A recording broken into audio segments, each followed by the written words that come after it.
이번 시간에는 전번 시간에 이어서 계속 이어진다는 얘기입니다. 이어서 분별할 변에 대해서 관련되어진 한자어를 설명해 보도록 하겠습니다. 분별할 변, 살미자죠. 비친 별입니다. 살을 비춰서 살을 바람에 불게 해서 깨끗한 것만 분별해 낸다, 이런 얘기입니다.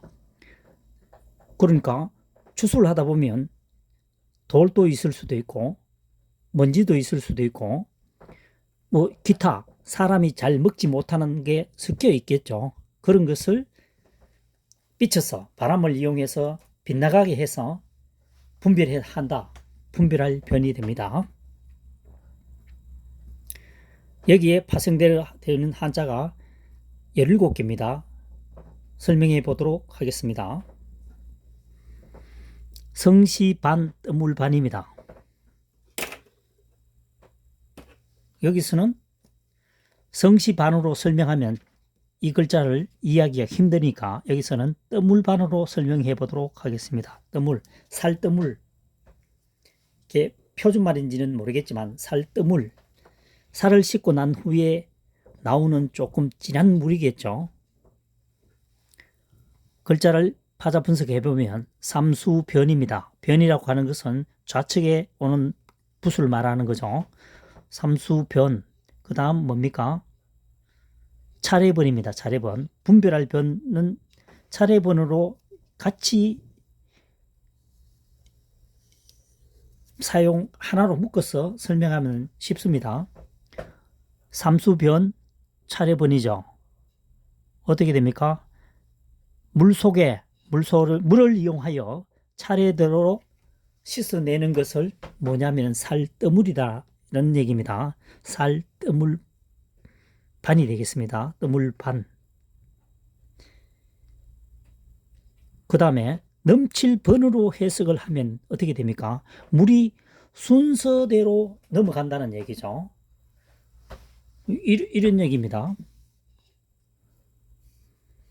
물이 넘어왔을 경우에 뒤에 있는 물이 앞을 치고 넘어오지는 못하죠. 순서대로 앞에 있는 물부터 이렇게 넘어가겠죠. 그래서 물의 흐름은 순서대로, 차례대로 넘쳐 흐른다, 이렇게 보면 됩니다. 해서 넘칠 번, 뜨물반.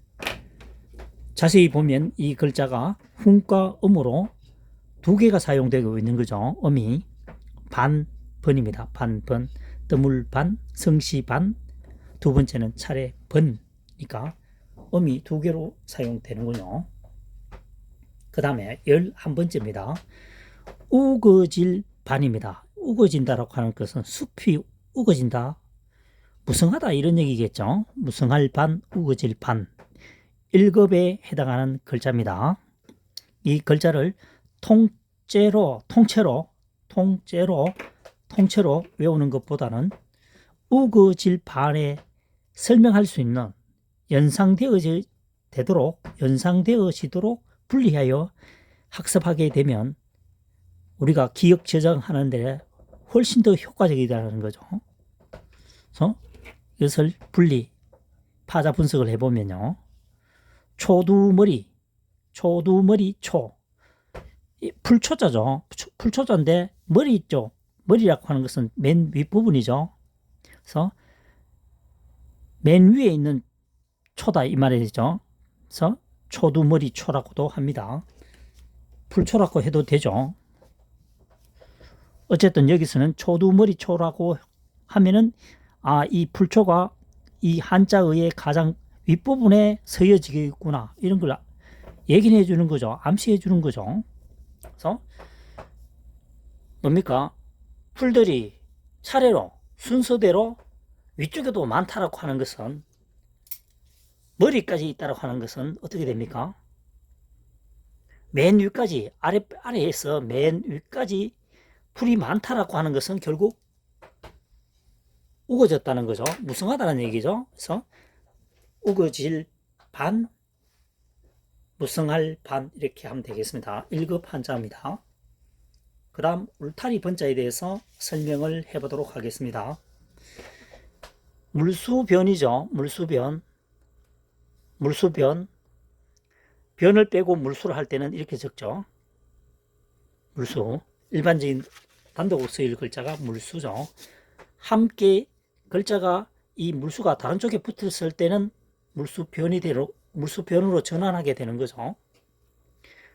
자, 그 다음에 어떻게 됩니까?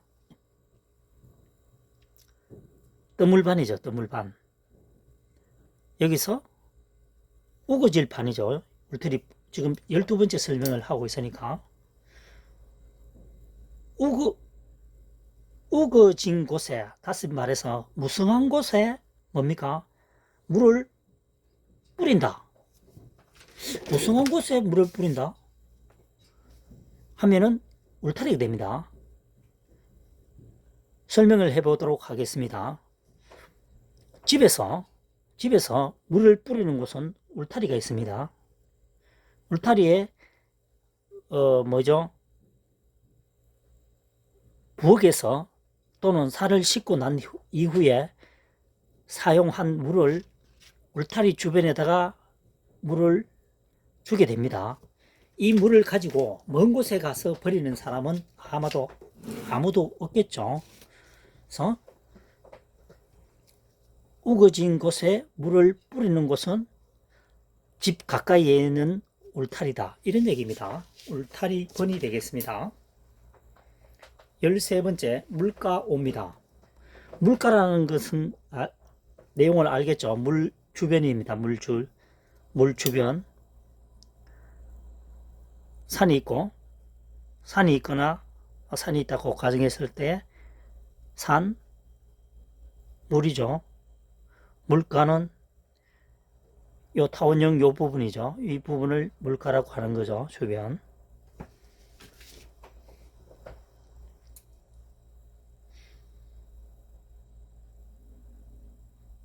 자, 물가오 이 한자는 흙토, 그 다음 뭡니까? 깊을 오자죠.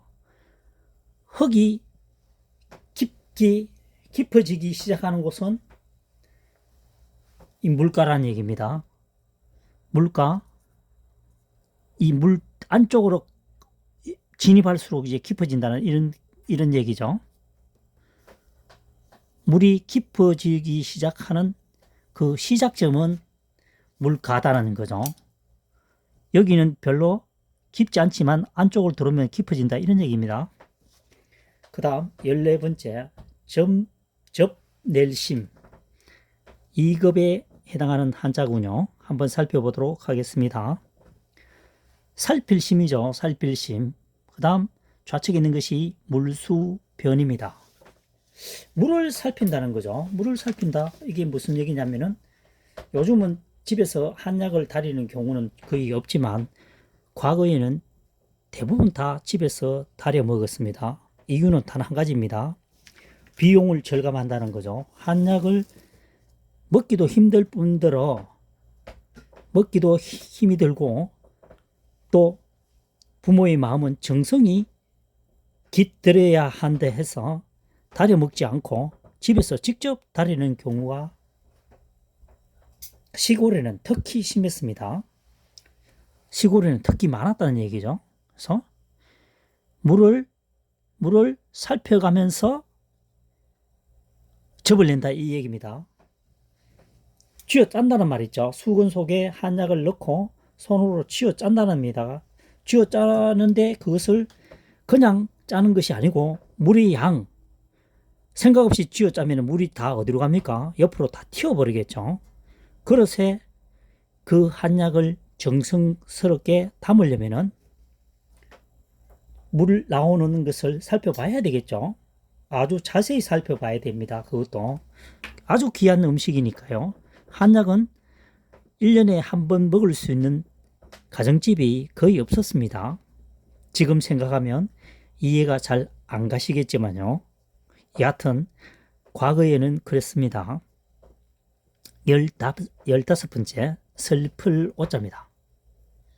한스럽다는 얘기죠. 1급에 해당하는 글자군요. 마음 깊은 곳에는 누구나 슬픔을 가지고 있을 수도 있습니다. 그래서 마음 깊은 속에서는 뭡니까? 슬픔을 누구나 가질 수도 있다는 거죠. 그 다음 16번째 날번자입니다. 날아가다라는 뜻이겠죠. 차례번이죠. 차례번 특급에 해당하는 글자네요. 차례번 기두죠. 그러니까 새의 날개 깃을 차례로 움직인다는 것은 비행하고 있다, 날아가고 있다, 이런 뜻이겠죠. 해서 날번이 됩니다. 그 다음 마지막으로 불사를 번입니다. 불사를 번. 불하죠. 그 다음 차례번이죠.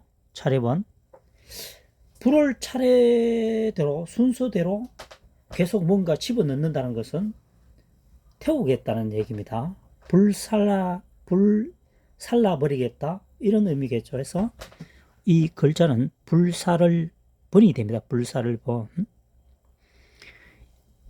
지금까지 정리해보면 이 분별할 변 한자의 하나를 가지고 검색을 해보면 옥편에는 대옥편이겠죠.